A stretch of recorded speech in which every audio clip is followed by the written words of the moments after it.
Ask the Messengers, the program that deals with substance abuse, real people telling real stories. Hosted by Pastor Lester Lewis, co-host Sharlese Wilkerson and Leroy Carey. Where there is addiction, there is a chance for recovery. We're trying to help save lives on Ask the Messengers.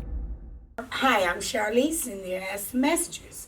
Today we're going to be talking about the college experiences, sex, drugs, and alcohol in college. We have two people on our panel today. We have George Arnold and we have Joseph here. They're going to tell you a little something about when they were in college and some of the things that they have witnessed, seen, and been through themselves in college. Joseph, tell me a little bit of something about what you did in college, during sex, drugs, alcohol. Well, a little bit that I did during college was pretty much just the drugs. I smoked a lot of marijuana, and I drank a lot, pretty much, and then the partying pretty much was my college experience. The partying, what was that partying? Where did y'all party at? We partied, we started off going to different colleges, like we started going to Michigan State, Western Michigan, and those Central. Party colleges. So you party hard? That was the party college. Everybody jump in the car, go to Everyone would jump in the just car. Party, right? And you just gone. And, okay. And it was, all the drugs were there. Everything was available. So individuals were snorting cocaine. Individuals were smoking things that we call 51s. Whatever it was there. There was even individuals doing heroin. Most of these parties, individuals are going there to dance, get drunk, and have sex with someone, men and women.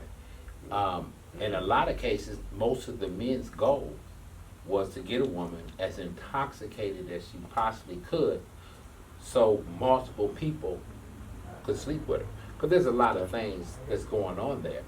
Oh yeah, and this is not just.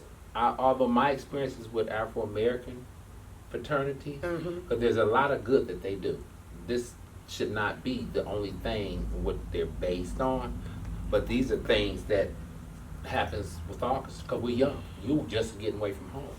And Joseph, does that affect grades? What about the grades they make?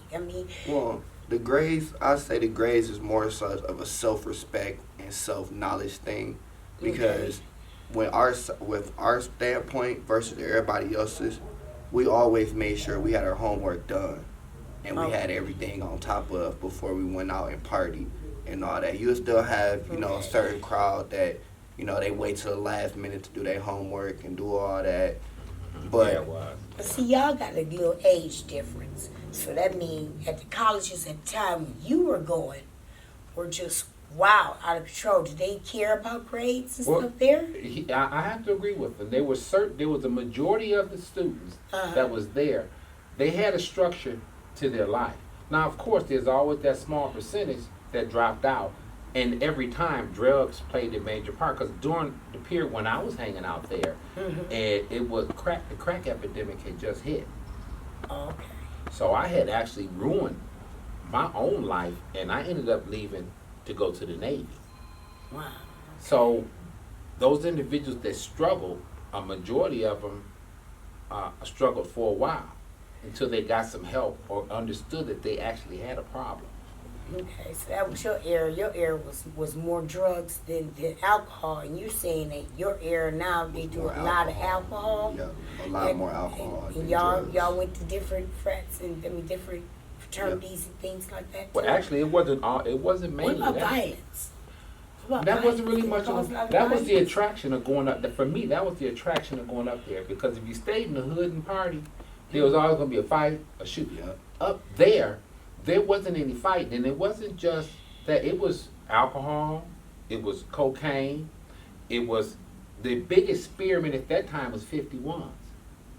We called them sweets back then, but that was the big experiment back then. Rolling your rolling your joint up, and putting crack cocaine in it, because that was the early 80s. So it snuck up on a lot of college students the same way it snuck up on society. Now see, I didn't go to college, but my cousins had boyfriends in college, and they couldn't go unless I drive, because I was the oldest. And so when I went down there, I got into shooting dice, with the boys on the weekend. I used to do that too. You used to do that? Yeah. And they shoot dice in the dorm. That was the gambling part. And I met a guy down there. And so I remember one game, we lost, we won, but we won to a more prestigious Caucasian college where there's more Caucasians at. And it was a big rivalry afterwards where they was rocking the car and See, it was a difference. It was a big difference because the same thing was going on at the majority white colleges as it was at the Afro-American colleges. Because actually, that period, I was a senior and my brother was a freshman. So he was pledging. So I'm hanging up there. My senior year was non-existent because I was at Michigan State. I was at Eastern because the crowd that I hung out with was into house music. So a lot of the DJs that I was dealing with, that was the music that they was listening to back then. And that's all we partied. That's how we partied. Smoking 51s, snorting cocaine, drinking to get drinking. The whole purpose to start drinking was to get drunk. It was never a thing where we're gonna have a couple drinks and just gonna be cool. No. Okay. The thing was, I'm here, we up at the school, we're gonna get As drunk as possible. blew out our mind. Wow. Okay, well, this is Sharlese and I'll be right back after these messages. Did you know the most abused substance on college campuses is alcohol? According to the National Institute on Alcoholic Abuse and Alcoholism, 4 out of 5 college students drink alcohol. According to USA Today, 5.4 million full-time college students in America have admitted to binge drinking or using drugs at least once a month. Okay, so who wants to go first? Tell me about a bad experience they had. Well, I can go first. Now go ahead, Joe. I'm gonna let you have it. Go ahead. All right, I started off. So, the bad experiences I had versus what other people had was pretty much you had some people to where they'd be sad because they didn't, do as much as they wanted to. You have some people where they claim they didn't get drunk enough. And then you have a certain amount of people where they'll leave out alone. They'd be sad walking out the door because they don't have that woman going home with them. And they just felt like they drunk for nothing. No, I'm talking about the ones that had too much. You see, hindsight being 2020. First thing, that's a lot. That whole period was actually negative, except for those students that were able to balance their lives and move forward. Right now today, I've had a lot of friends who I was in school with. I took my experience from up there straight to Hampton into the United States Navy. There was suicide. There was rape. The suicide thing was something that really kept under the table. Mm-hmm. The rape portion, there was no services to help individuals, and 80%. See, that's what I'm talking about. In the newspapers today, you hear about rape at the colleges, at these parties. You said you experienced a blackout once? Yeah. Tell me about that. I experienced a blackout because, so very much to fill in about that, I had one day, I went out to my brother's party. It was after I got off work. I should have went home and went to sleep, but I was like, nah, I'm going to just go because I can make some money. So I picked up 2 ounces of marijuana, and I drove out to Eastern. And when I went out there, we had the bottles, we had the weed, we had the party. All we had to do was just get there, and then we was set. So when we got there, we all walked over because, that was the safest thing than driving. I was already at least 2 pints in before they even started. Wow. Because during that time, I was drinking a lot more every day. So I was already started drinking as soon as I got off work. 2 pints is a lot. Yeah. So once I got out there and started joining with them, the bad experience that led me to blacking out was I had too much. And then I started dancing, I started partying, I started drinking more, and I started smoking more. And once I made enough money to where I was comfortable, I kept drinking, and then I mixed drink between light and dark. Dangerous. It's a lot of things. What did you do? You feel? Yep. I And ended just up was out of it. I ended up walking out with 2 females, and then I remember it. when they was going to pull up the car, I ended up kept drinking, and then I took that last shot, and once I took that last shot, I just crashed. Yeah. Oh, And that was scary, wasn't it? that's horrible. Yeah. That's Anything? horrible. What happened to you? Did any? Blackout was common, not only amongst me, but amongst that whole set. The goal when you got to any college party Mm-hmm. was to get drunked up, get messed up as much as you can. So there's things that happen in a blackout stage that I really don't even know. You wake up and you're next to one girl, and it's you on one side and it's another guy on the other side, and everyone's in the bed naked. These are things, there's things that go on through these blackouts. See, it's nothing really that's good about that whole segment, but you have a lot of individuals that's getting away from home that can do what they want. These things weren't as taught to us about the dangers of it. There's individuals that suffer from alcohol poisoning. You don't know what it is. They flat out pass out. And you think it's cool. We like, oh yeah, they drunk, they hot in the mug. You think it's And cool. they thought it was fun. But actually, It's fun all the time. this individual's on the edge of death. There's individuals that got so So they don't know how serious this is. What about getting pregnant, STDs? Was people catching those? They have. I ain't never seen an individual that's use any kind of common sense. Common sense just ain't too common. Yeah, When you in active especially now you addiction. got- Yeah. This is a lot of these people, and I can't speak for him, but a lot of these people I know got caught up in the disease of addiction. They have ruined careers. Some of them are going to school for doctorates. Some of them going to law school, engineering school. I've actually seen Mess up the whole just mess. everything. They lost everything because the disease is subtle at first. It all seemed fun. We didn't realize that we were setting ourselves to ruin our lives. Where did most of these parties take place? We would rent it. This is college. My parents, I come from a well-to-do background. Yeah. So money wasn't an issue to go party. These are kids on campus. Their parents are sending them money. Their jobs is lined up. You got white kids whose parents got money. So money, out of all the issues that you might have in the hood in the city, that's not the issue on college. Everyone is up there, and you talk about back in the 80s, everyone is pitching in $20. $20 is a lot of money. Individuals renting halls. Is this like, that's renting halls, but is it like on the movies, the frat parties and the frat houses that's actually on campus? Do they actually have that problem there, even though there's security and things like that around? Do they still have fraternity parties actually on campus at frat houses, or they be off campus frat houses? Sometimes they do have fraternities that's on campus Mhm. that has parties, but they're only subjected to do so much. But Okay. at the end of the day, when you start a party and everything starts going and the people start coming in, once you start coming in with the bottles, once they start That's getting all open about and it. the blunts getting passed around, you And don't never know what's let's going clear on. something up. Let's clear this up first. Please understand. Since we've been talking, we have been talking about the fraternities and the sororities. It's not a fraternity or a sorority issue.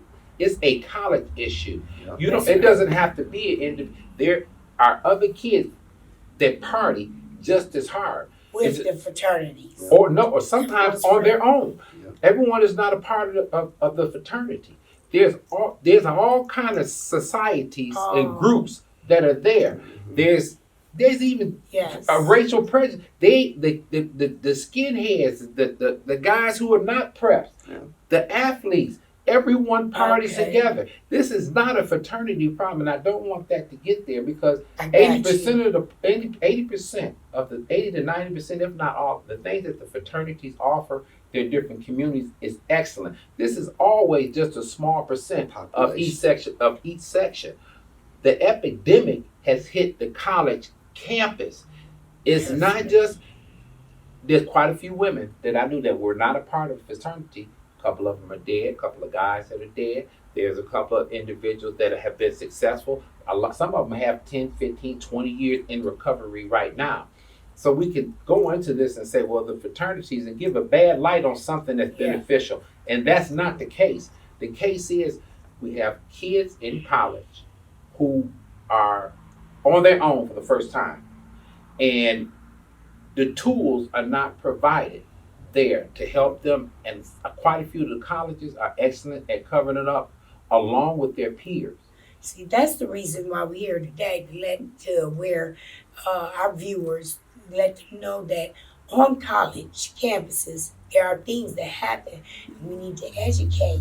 You're sure what should we, the message we should get out there to kids, let them know that once they get to college, what to expect and what to look out for and what can happen in the long run. We're going to hold that thought.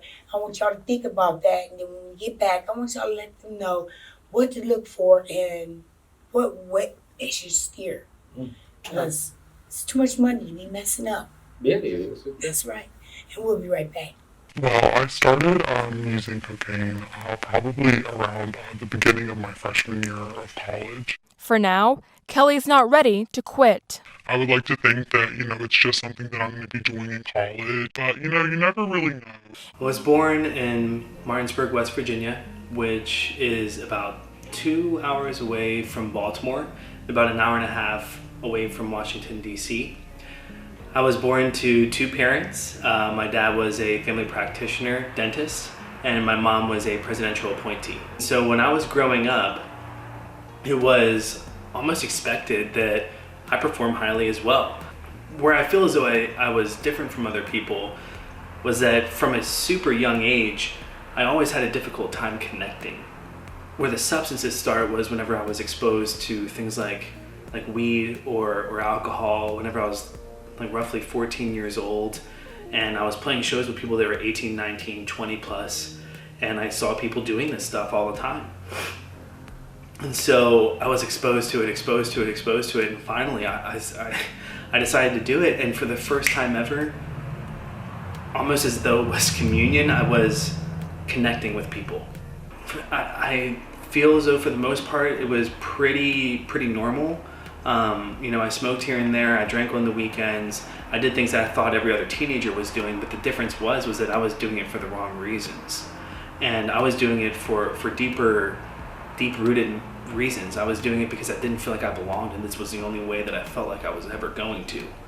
Some of the reason college students drink and use drugs are to relax, to fit in, peer pressure, to party or have fun, as a stress reliever, to lower inhibitions, and mostly to reduce anxiety or depression. And we're back with Ask the Messengers. Today, we were talking about colleges, drugs, sex, and alcohol. We heard the bad, we heard the good, but now I want you to tell me exactly what you would tell if it was your children getting ready to go to college today. And since you know about the experiences there, how would you tell them to stay away, to steer them away, to help? Because there's parents out here not even aware of what goes on a college campus. Well, honestly, the number one message that I want to start off with is it's always take motivation and grind to get you past the point, because regardless, when you go to college, everybody still gonna want that college experience. They still gonna want the fun times and the good times. Mm-hmm. Even though they both blend together when it comes to college partying, school, and books, it all blends together. But at the end of the day, it takes motivation to get you past that, to get you through college and through them parties. What about with peer pressure and knowing your limits? You need to know your limits, your peer pressuring, how to say no. That's an important issue for a number of reasons. One, education can stop the onslaught of addiction. Okay, younger kids. I have a daughter that went into college. I explained to her everything. Parents have to be honest. If you had that experience, you have kids now, it's your duty to teach them, to be honest with them. This is what I did. This is how it affected me. Mm-hmm. This is what can happen. My son is in prison because he wanted to stay in that party. Quite a few people get stuck in that party, wanting to feel good. Self-centeredness is the core to the disease of addiction. You have a lot of individuals that are away from home. A lot of individuals. This is like, and that's why I want to make sure that this was important. Suicide on college campus is rising. I believe it's important for the campuses to pull the mask off, get rid of the facade and their image, and let's save some kids' life. Let's tell them the truth. Educate our children. Educate them. Educate There's them. nothing And the wrong with best parties. way to educate your children, to me, is just what you said. Explaining them the exact truth. To unaddress What happened, Gotcha. this is what's going to go on. You're going to be put in this predicament. This is what you need to do to get out of this predicament. And you're right. I'm very proud of you. You know, since the blackout, how's it been going with you? Well, since the blackout, as soon as I had the blackout and as soon as I recovered right after, I was quick to jump and change my path. I went from still partying because I was still in the college life. You know, I was still going to parties, but I was doing less You in drinking. recovery now? He was long doing you been less clean? drinking. I've been clean since 2018. Boy, Well, that's a long 2017, time. That's all I 2017. got to say about that. Congratulations, man. Congratulations. 24 hours is a long time. Yes. most Because your definitely. story is what saves people's lives. Yeah. And see, Maybe your if I story told need to be mine, heard today. It might have helped someone today. That's what your job is. That's how we give back. That's right. By telling the truth. Yeah. Letting them know. Truth shall set you free. Won't you help us to do exactly what our motto is, and that is to help save lives? Won't you send a generous donation to the information there on the screen? We would love to have you as part of our partnership to help save lives. You may not be able to go out in the street, you may not be able to come here to the show, but you can send your donation that helps us save lives. So I'd like to thank our guest today. I'd like to thank Joseph and congratulate you on your being clean and serene. And I'd like to thank George and congratulate him. His clean day tomorrow, 8 years. No, that's a and long time. That's That's a all I got very to say long about time.